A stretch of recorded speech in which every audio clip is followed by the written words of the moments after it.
है ये UGC NTA 73 code, और साथ साथ जो ज्योतिष शास्त्र के जानकारी के जो इच्छुक हैं उन लोगों ने इसमें निबंधन किया है।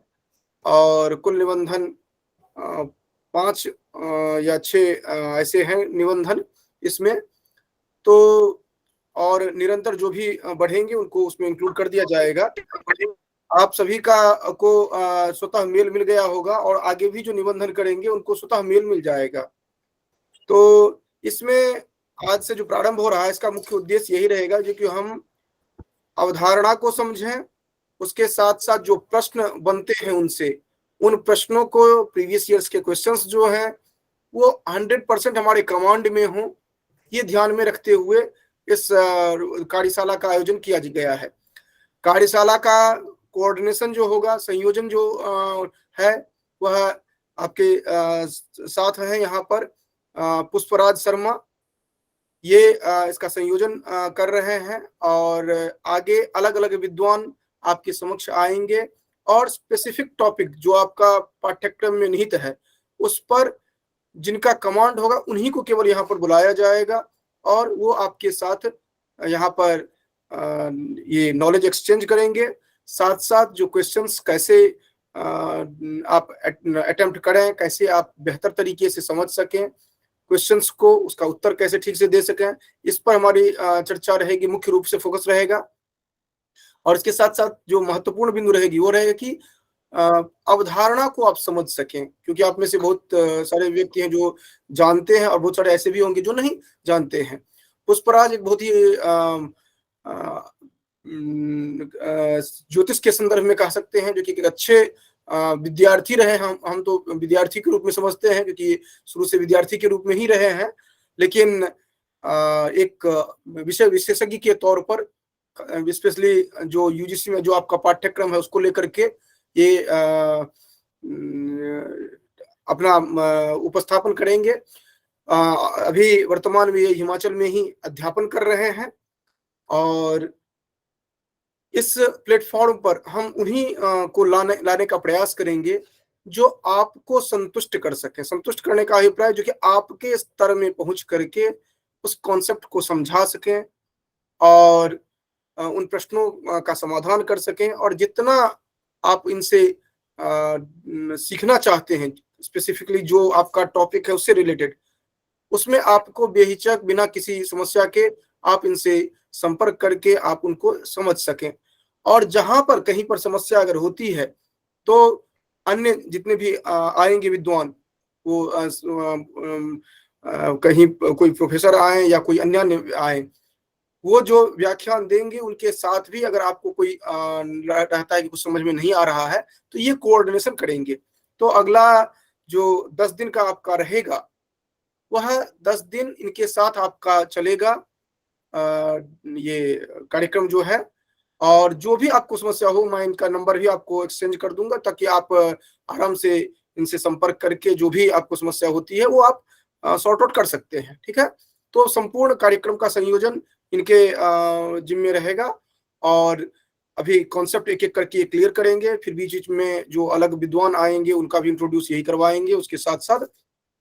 और इसके साथ साथ संपूर्ण टेक्निकल टीम जो है वह आपके साथ है ताकि टाइम से रिकॉर्डिंग हो सके, अन्य जितना भी है। ठीक है, तो मैं इतना ही कह करके आज अभी विराम लेता हूं। मैं अब मैं पुष्पराज शर्मा को मैं हैंड ओवर करता हूं जो कि आगे का संपूर्ण का संचालन, उसके साथ साथ कोऑर्डिनेशन देखें, और जो भी कॉन्सेप्ट्स हैं वह इन जो छात्र हैं यहाँ पर उनके स्तर में पहुंच करके उनको बताएं ताकि कहीं भी समस्या न रहे। तो पुष्पराज शर्मा, इस प्लेटफॉर्म पर आपका स्वागत है। और यद्यपि अन्य समय में हमारे शिष्य के रूप में होते हैं, लेकिन यहाँ पर आप एक गुरु के रूप में हैं, तो आप इन छात्रों को यथा तक संभव है आप एक नॉलेज एक्सचेंज में आप सहभागिता दें। धन्यवाद।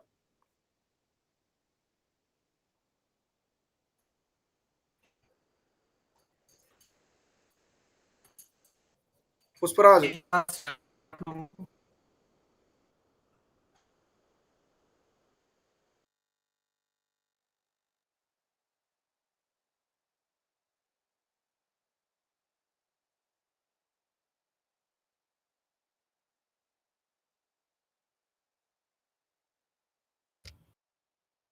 नेटवर्क इशू कंटिन्यू है क्या?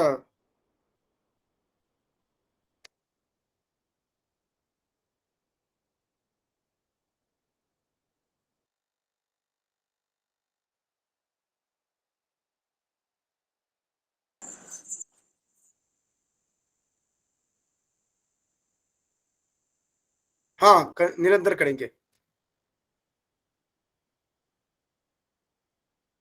ये गुरुजी लैपटॉप से जुड़ नहीं पा रहा है, यहाँ पे कुछ घर में नेट की समस्या है, तो मैं फोन से ही देखूंगा अभी यहाँ पे। नहीं, आप फोन से प्रारंभ करिए और आगे से अपना लैपटॉप जिस तरह से व्यवस्थित हुआ कल से आप देख लीजिएगा। आज प्रथम दिन है, तो आज सामान्य चर्चा जी कैसे आप कार्यक्रम को चलाएंगे, क्या क्या करना है, वो सामान्य रूप से चर्चा करके एक टॉपिक जो नक्षत्र विचार पर ये करना है, उस पर आप सामान्य चर्चा कर लीजिए। जी गुरुजी। अभी हम चर्चा करने जा रहे हैं, उसका विषय तो आप ये है कि जैसे नक्षत्र परिचय पर आज हमारी चर्चा होने जा रही है, तो उसी को लेके मैं कुछ आपने पहले इस टॉपिक को पढ़ा होगा, वीडियो आप मुझे वीडियो लगता है। ऑफ कर लेना है। पुष्पराज, ये आवाज जी कट रही है, वीडियो ऑफ कर लेना है। जी गुरुजी। अभी ठीक है गुरुजी, आवाज आ रही है अभी? हम्म। जी। अभी मैं एक यहाँ पे एक स्क्रीन शेयर कर लेता हूँ थोड़ी सी अपनी।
जैसा कि आपको विदित है कि 27 नक्षत्र होते हैं। 27 नक्षत्रों में कई जगह पे आपने 27 नक्षत्र भी सुने होंगे, और एक उनके साथ 28 नक्षत्र की गिनती भी होती है, 28वें नक्षत्र की, जिसका नाम अभिजीत है। और उसी वो 28वां नक्षत्र इन्हीं 27 नक्षत्र के कारण ही बनता है। ना क्षरति इति नक्षत्रम, जिसका अक्षर ना हो, अर्थात आकाश में ऐसे अनेक दीप्यमान तारों का जो समूह है उन्हें नक्षत्र कहा गया है। आकाश मंडल में भवचक्र में असंख्य तारे हैं, जो कुछ विशेष प्रकार की आकृतियां हमें दिखाई देती, जैसे अश्व की, शकट की, सर्व की, हस्त की, चक्र, त्रिकोण आदि। इस तरह की विशेष आकृतियां बहुत सारी पाई गई। उन्हीं में से जो विशेष रूप से 27 जो आकृतियां थी, उनको नक्षत्र की संज्ञा दी गई। और उन्हीं के साथ जो 28वां जो नक्षत्र है अभिजीत नाम का, वो भी इन्हीं 27 नक्षत्रों के बीच में से ही दो ऐसे नक्षत्र हैं जिनके कारण वो बनता है।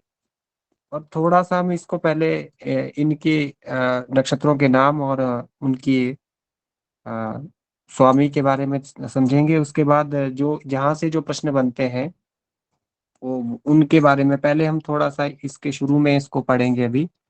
जैसे 27 जो नक्षत्र हैं वो है अश्वी, अश्वनी, भरणी, कृतिका, रोहिणी, मृगशिरा, आद्रा, पुनर्वसु, पुष्य, आश्लेषा, मघा, पूर्वा फाल्गुनी, उत्तरा फाल्गुनी, हस्त, चित्रा, स्वाति, विशाखा, अनुराधा, ज्येष्ठा, मूला, पूर्वाषाढ़ा, उत्तराषाढ़ा, धनिष्ठा, उत्तराषाढ़ा है, फिर श्रवण है, फिर धनिष्ठा है, शतभिषा, पूर्वा भाद्रपदा, उत्तर भाद्रपदा, रेवती। तो इन्हीं 27 नक्षत्रों में जहाँ पे उत्तराषाढ़ा और श्रवण नक्षत्र है, यहाँ पर वो अभिजीत नाम का नक्षत्र बनता है। तो ये प्रश्न अभी स्क्रीन शेयर कर पाने में थोड़ी सी मुझे समस्या हो रही है, अभी मैं यहाँ पे कर नहीं पा रहा हूँ क्योंकि हमारा मेरा जो लैपटॉप है वहाँ पे नेट की समस्या हो रही है, जिस कारण से मैं आपको स्क्रीन अभी शेयर नहीं कर सकता हूँ। तो कल मैं वापिस, अभी आप एक बार सुन लीजिए, मैं कल वापिस इसको इसके बारे में वापिस डिस्कस करूंगा।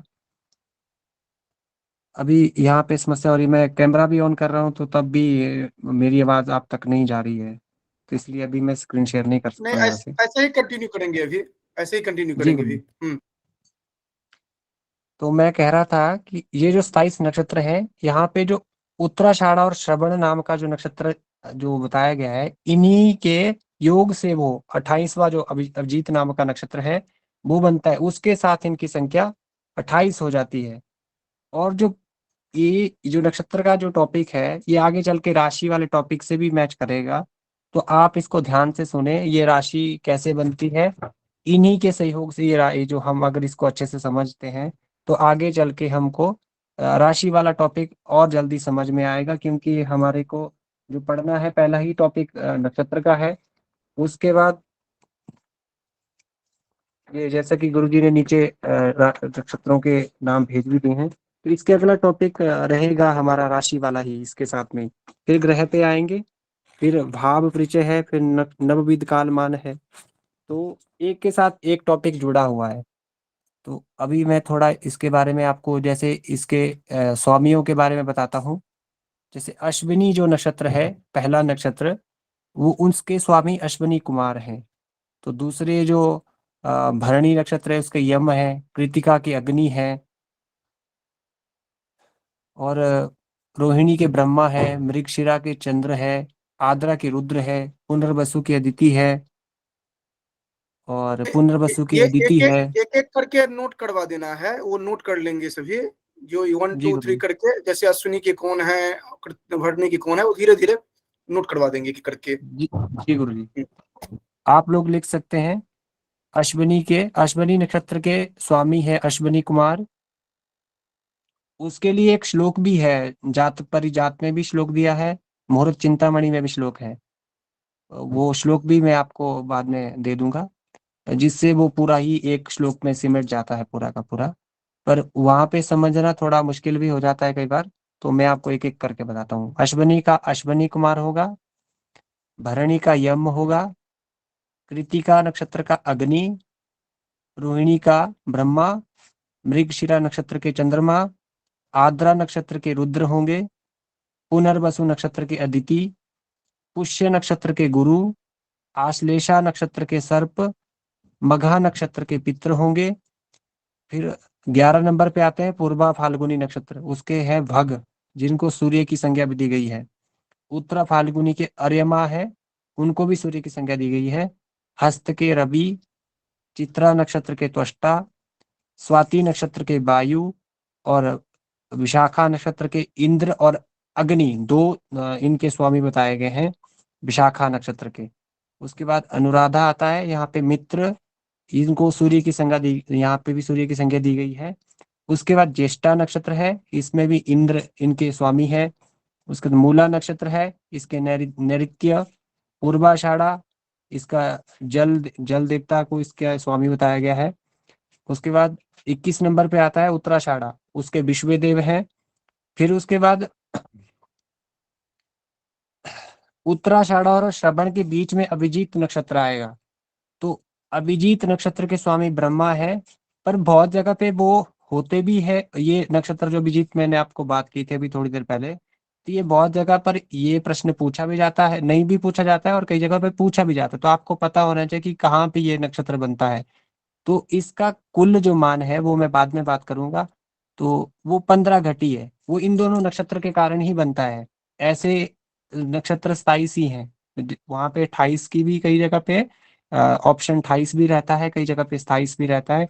तो वो प्रश्न के वहां पे प्रश्न जो है उसको देख के ही ऑप्शन में जाना है, 27 है या 28 जो भी है उसको सही फिर टिक करेंगे। तो अभिजीत के ब्रह्मा, श्रवण के विष्णु, धनिष्ठा के आ, 8 अष्टवसु और शतभिषा के करुण, पूर्वा भाद्रपद के अजपाद और उत्तरा भाद्रपद के अनिर्बुध और रेवती नक्षत्र के पूषा देवता, ये इनके स्वामी बताए गए हैं इन नक्षत्र के।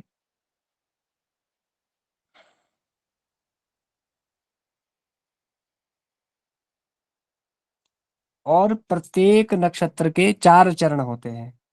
ये जितने भी 27 28 नक्षत्र जितने भी बताए हैं, 27 भी हैं और 28 भी संख्या में दोनों में है। तो प्रत्येक नक्षत्र के 4 4 चरण होते हैं। जैसे हर नक्षत्र के नीचे उसके 4 चरण हैं, और 4 4 चरण में उनके 4 4 अक्षर, जो चरण में प्रत्येक चरण में एक अक्षर दिया गया है जिससे हम किसी का नाम रखते हैं। तो वहां पे एक जिस जन अब अमुक समय में किसी जातक का समय कोई उत्पन्न हुआ है, तो उसको जब हम उसका कैलकुलेशन करते हैं, तो फिर वहां पे नक्षत्र के जिस चरण में वो आएगा तो उस अक्षर से उस आदमी का नाम होगा। तो जैसे अश्विनी के नीचे आएंगे चू चे चोला, भरणी के नीचे ली लू ले लो, कृतिका के नीचे, यहाँ पे क्या है, यहाँ पे थोड़ी समझने की बात है कि सवा दो नक्षत्र, वो बात अभी राशि वाले टॉपिक में आएगी, यहाँ जुड़ता है वो टॉपिक।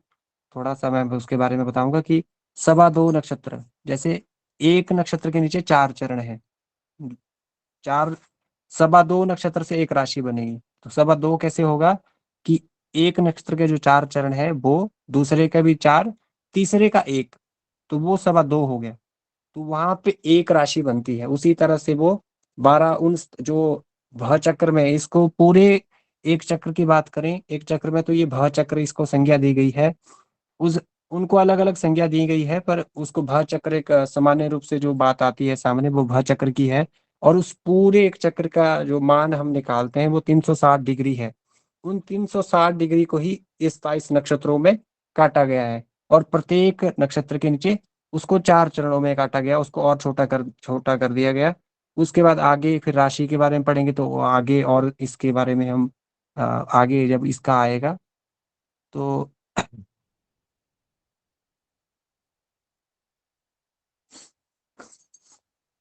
अब यहाँ पे हम इनकी संज्ञाओं की बात करते हैं। जैसे ये जितने भी 27 नक्षत्र हैं, इनकी कुछ संज्ञाएं बताई गई हैं। ये तो इनके स्वामी हो गए। तो इसके बाद ये प्रत्येक नक्षत्र प्रत्येक ग्रह से भी जुड़ा हुआ है।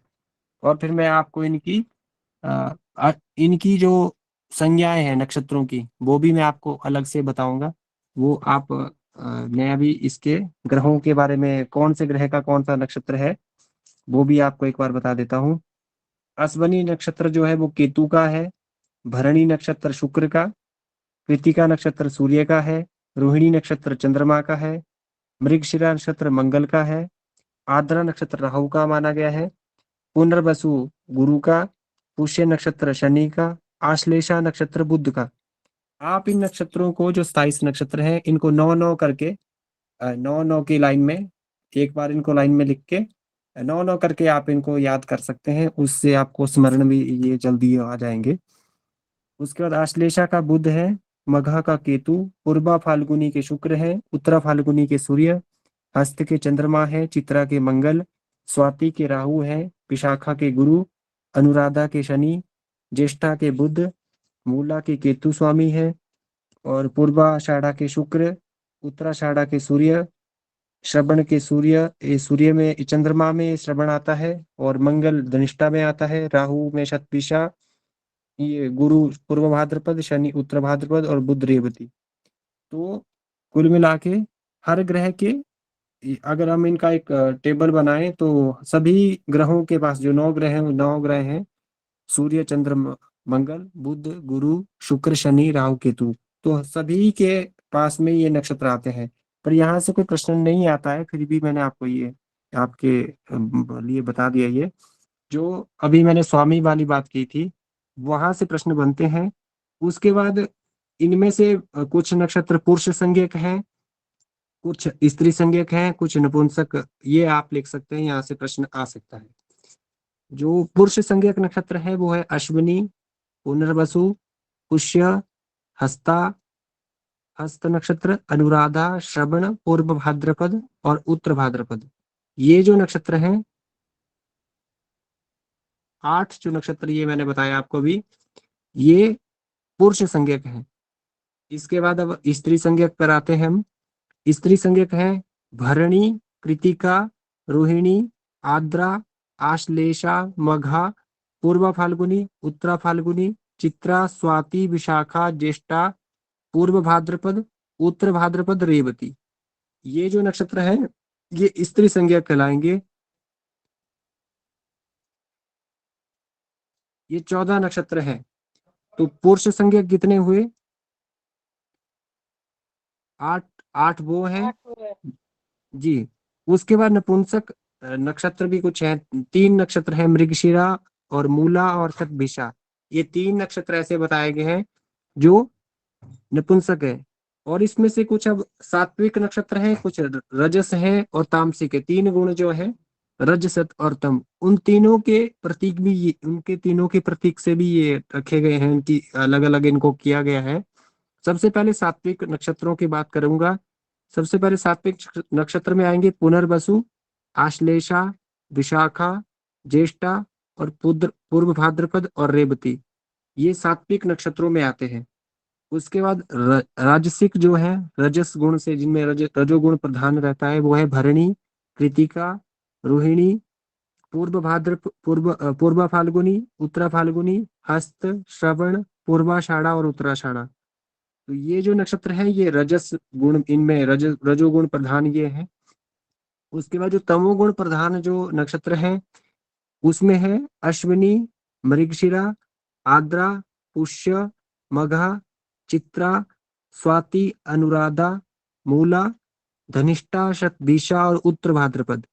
ये जो नक्षत्र बताए गए हैं इनको और तामसिक गुण इनमें प्रधान रहती है, प्रधानता रहती है इसमें। इसके बाद हम आगे चलेंगे। अब मैं नक्षत्रों की ही बात करूंगा।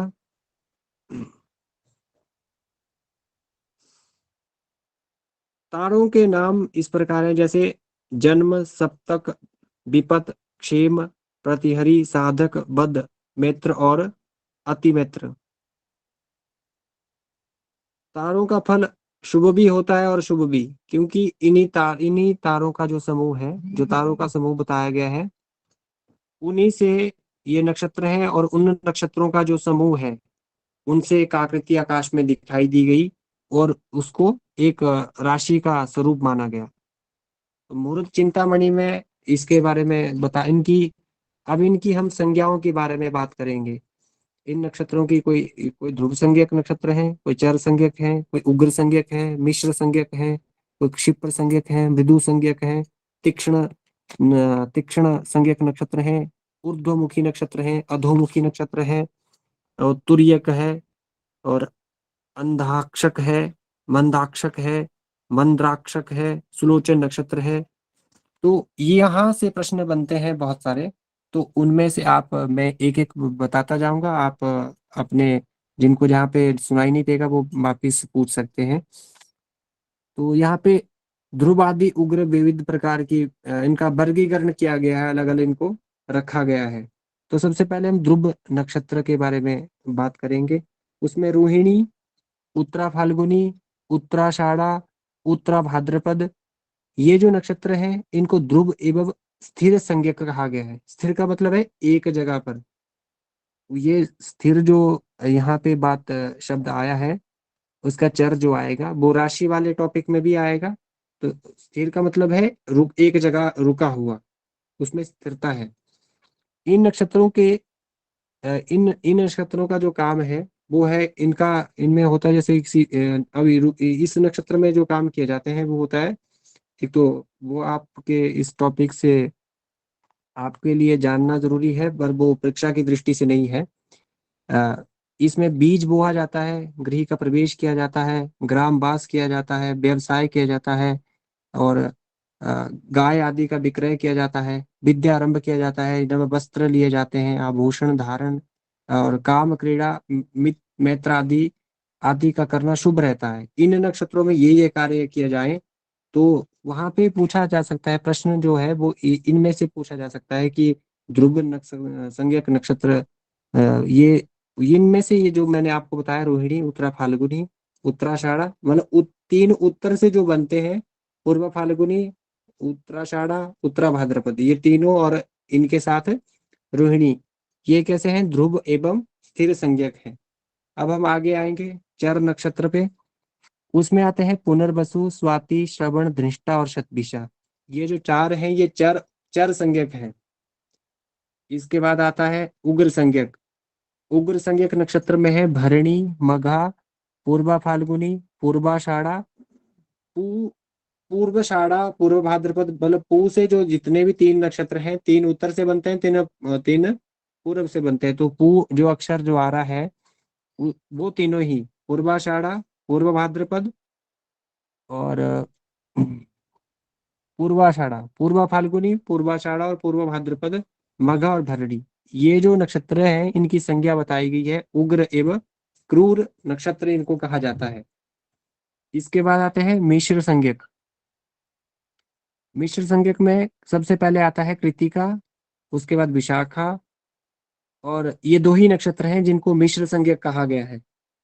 ये दो नक्षत्र हैं मिश्र संज्ञक। इसके बाद आता है क्षिप्र संज्ञक नक्षत्र है।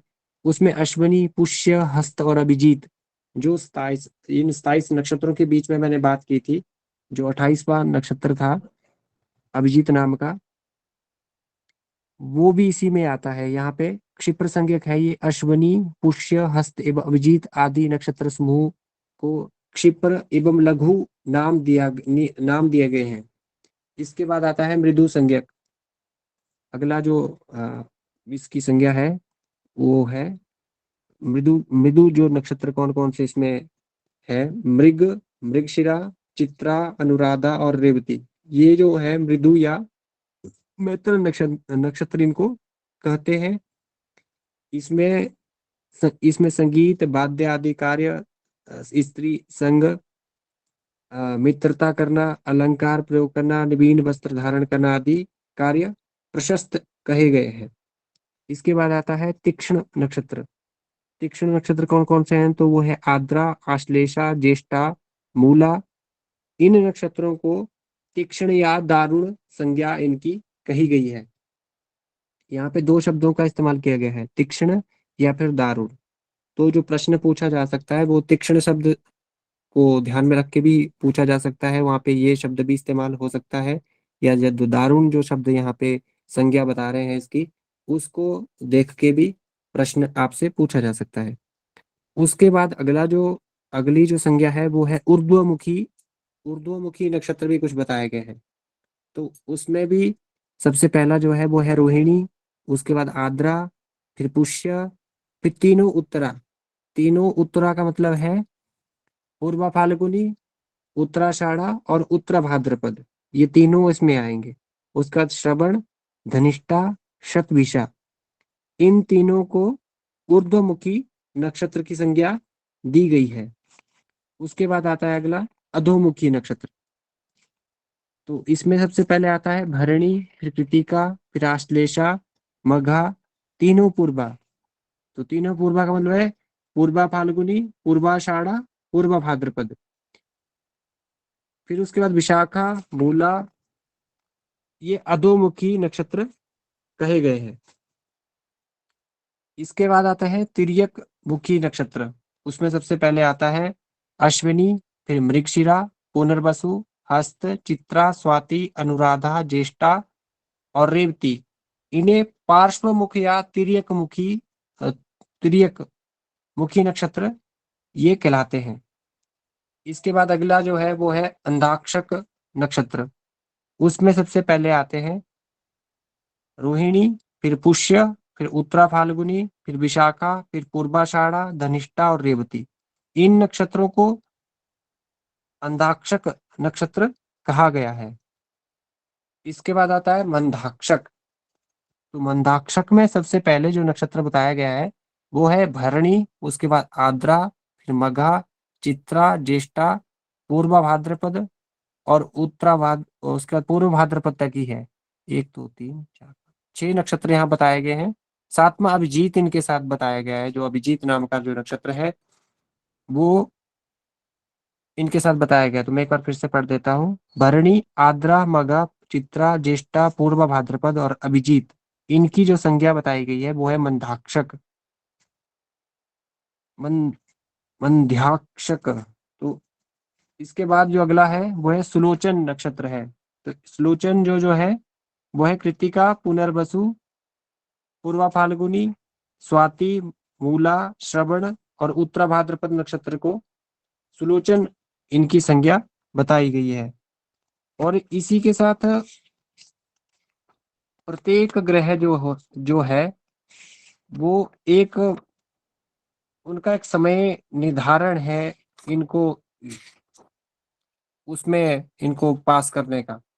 तो जो चंद्रमा की गति, 9 जो ग्रह बताए गए हैं उनमें सबसे ज्यादा जिस गति ग्रह की गति है वो है चंद्रमा, जो 30 अंश की जो एक राशि है। तो उसमें जो नक्षत्र का जो 2.25 नक्षत्र से जो एक राशि बन रही है, उस एक नक्षत्र को पास करने के लिए मतलब चंद्रमा सबसे पहले 13 अंश 20 कला उसका मान बताया गया है। 30 अंश में 13 अंश 20 कला चंद्रमा सबसे अधिक उसको जल्दी दूरी तय करता है। उसके बाद उसी तरह से जो सूर्य है वो 13 या 14 दिन इसको एक नक्षत्र को पास करने में लगाता है। मंगल 18 से 34 दिन लगाता है। जो बुध है वो 7 से 12 दिन लगाता है। गुरु जो ग्रह है वो 2 मास में एक नक्षत्र को पास करता है। और शुक्र है वो 11 से 13 दिन। और शनि लगभग 1 वर्ष में। और राहु 8 महीनों में एक नक्षत्र की दूरी को तय करता है। तो इसी के साथ अब आगे हम देखते हैं। तो यहाँ पे कुछ इन नक्षत्रों की संज्ञाएं बताई गई हैं। ये इसके विषय में एक श्लोक भी है, वो जातक परिजात जो ग्रंथ है उसमें ये श्लोक है। पुष्पराज, जी गुरुजी। आज यहीं तक रखें, क्योंकि इनों का टाइमिंग जो रहेगा वो 10:15 जी तक मैक्सिमम रखें, क्योंकि फिर उसके जी बहुत गुरुजी। विलम्ब हो जाता है।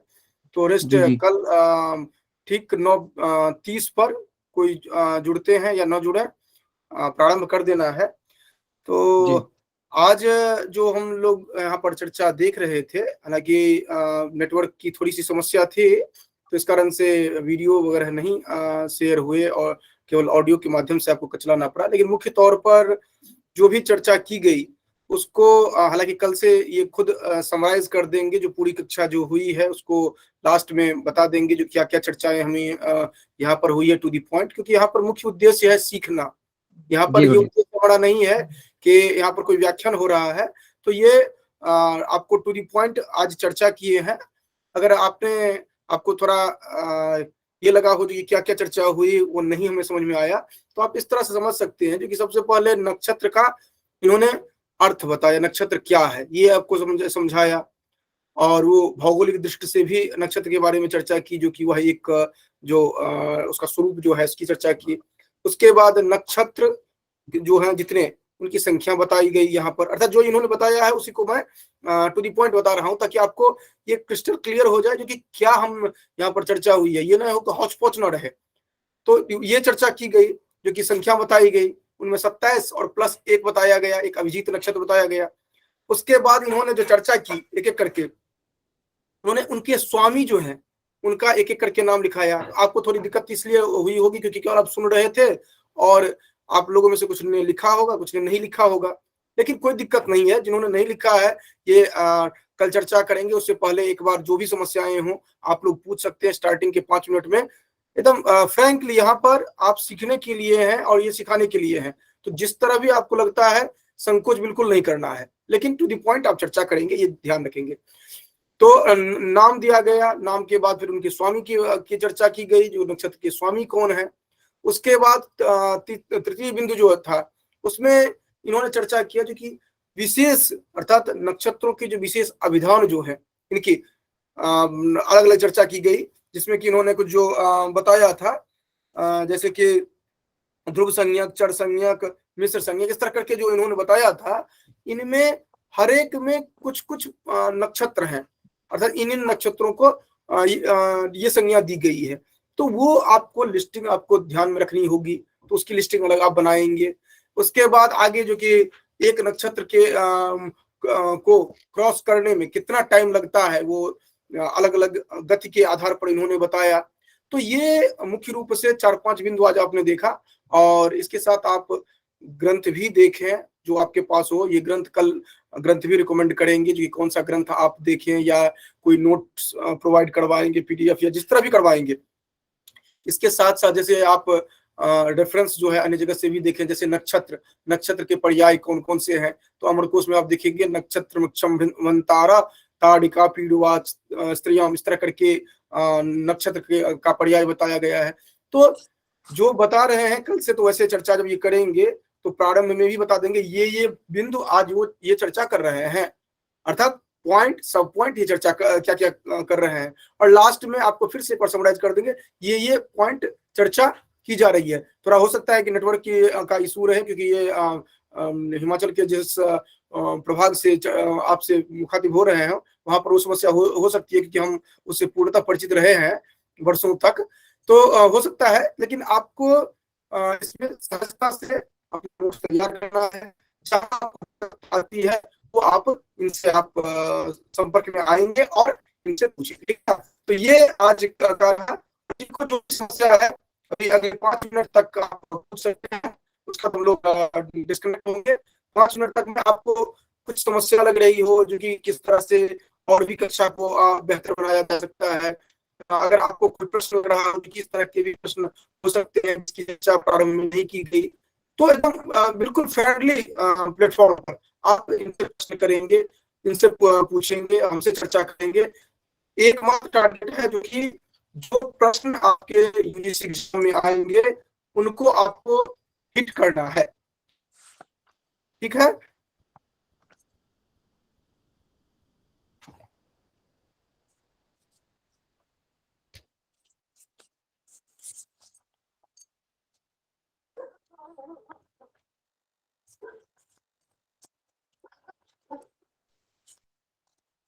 सर ये जो आपने बताया अश्विनी का है चीचू वाला, जी कहिए फिर से एक बार।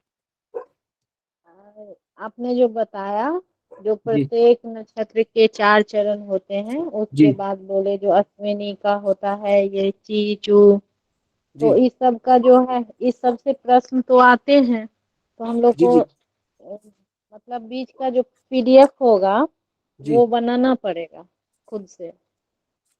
आज यहाँ पे थोड़ी नेट की समस्या थी मेरे पास, तो मैं आपको यहाँ से दिखा पाता कि कैसे वो उसके नीचे किसी के नीचे कैसे चार चार अक्षर कैसे आते हैं सभी के नीचे। तो अभी नेट की समस्या मेरे घर के अंदर जब मैं आता हूँ तो वहां पे नेट की समस्या ज्यादा होती है। घर के बाहर ठंड बहुत है तो बाहर में बैठ नहीं पाता हूँ रात को। तो बाहर देखता हूँ, कल कुछ करता हूँ मैं। तो कल मैं हो सके तो आपको वो दिखा के, मैंने अभी रखा था, मैंने 3-4 बार ट्राई भी किया, और वो बार बार मेरे फोन से डिस्कनेक्ट नेट हो रहा था। तो वहाँ पे मेरी पिक्चर ही सामने नहीं, वहाँ पे उसको दिखा भी नहीं पा रहा था मैं आप लोगों को। तो तो सर कल मैं यही एक है बार, कि मतलब ज्योतिष से 73 कोड में बहुत प्रश्न आते हैं, जी जी बिल्कुल, तो जो जितना हमने आज संज्ञाएं संज्ञाएं पढ़ी हैं, मैं देख रहा था कल बुक में भी, और मेरे पास पेपर भी पड़े हैं पहले वाले। उसमें बहुत सारे प्रश्न इसी तरह से हैं जो पूछे जाते हैं। उनके स्वामी से प्रश्न बनता है। जो हमने संज्ञाएं आज पढ़ी हैं, ध्रुव नक्षत्र, तो उसको उसमें से प्रश्न आते हैं। और कल हम वापिस इसी पे थोड़ी देर चर्चा करेंगे, फिर हम आगे चलेंगे, इसी के बाद आगे चलेंगे। Okay okay. सर जी पिछले बार क्वेश्चन आया था, अभी जो एग्जाम हुए थे हमारे नेट के, तो उसमें एक क्वेश्चन जी ये भी आया था कि जैसे नाम का स्वामी कौन है, जैसे मनीषा मेरा नाम है, तो मेरे क्वेश्चन पेपर में मेरे ही नाम का स्वामी पूछ लिया था उन्होंने। तो म से देखिए सिंह राशि बनेगी, तो सिंह राशि के स्वामी सूर्य होते हैं। जी। जी, और तो और सर वो राशि वाले, ये जो नाम का जो टॉपिक है वो राशि वाले टॉपिक, इसका अगला जो टॉपिक है राशि वाला, वहां पे जाके वो शुरू होगा कि पहले ये राशि का बेस नक्षत्र है। अगर हम नक्षत्र को समझ पाए तो हम राशि को अच्छे से समझ में पाएंगे। फिर जब राशि और नक्षत्र को समझ लिया तो फिर ग्रह का स्वरूप समझ में आएगा। तो ये स्टेप है, एक एक स्टेप करके। जो मैं भगण की बात कर रहा था, 360 डिग्री का जो एक राउंड है, उसी राउंड में सबसे पहले नक्षत्र आते हैं, फिर राशियां आएंगी, उसके अंदर में जाके फिर उसमें ग्रह आएंगे, मास आएंगे, ऋतु ऋतु भी आती है, पर वो यहाँ पे विषय नहीं है। पर हमको जो समझने वाली बात है वो है नक्षत्र और राशि की। तो वो एक पूरा जो भव चक्र है, जो 360 डिग्री, जो अभी सर का कॉल आ रहा है, अभी हम फिर कल अब बात करेंगे आगे इस पर। हाँ, ओके ओके सर, शुभ जी, रात्रि। शुभ रात्रि। शुभ रात्रि, शुभ रात्रि महोदय।